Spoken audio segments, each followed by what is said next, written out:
Hello, আসসালামু আলাইকুম। কেমন আছেন সবাই? আশা করি সবাই ভালো আছেন। তো শীতের দিনে ভাপা পিঠা খাবো না সেটা কী করে হয়? তারপরে গ্রামের বাড়িতে এসেছি। গ্রামের মাটির চুলায় নতুন ধানের খেজুরের গুড়ের ভাপা পিঠা। এই যেন এক অন্যরকম স্বর্গীয় স্বাদ। তো আজকে সকালে আমরা সবাই বানিয়ে ফেললাম গরম গরম ভাপা পিঠা। ভাপা পিঠা শীতকালে প্রায় সব বাড়িতেই কম বেশি বানানো হয়, বিশেষ করে গ্রামের বাড়িতে তো বলা যায় যে সকালে বিকেলে ভাপা পিঠা তৈরি করাই হয়। নতুন নরম নরম চালের গুঁড়ার সাথে একেবারে খাঁটি খেজুরের গুড় দিয়ে বানানো হয়েছিল গরম ভাপা পিঠা।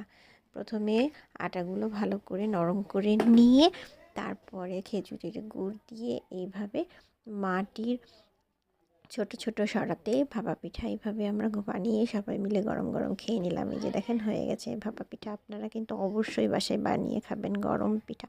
খেতে যে কি মজা রোদে বসে। ধন্যবাদ।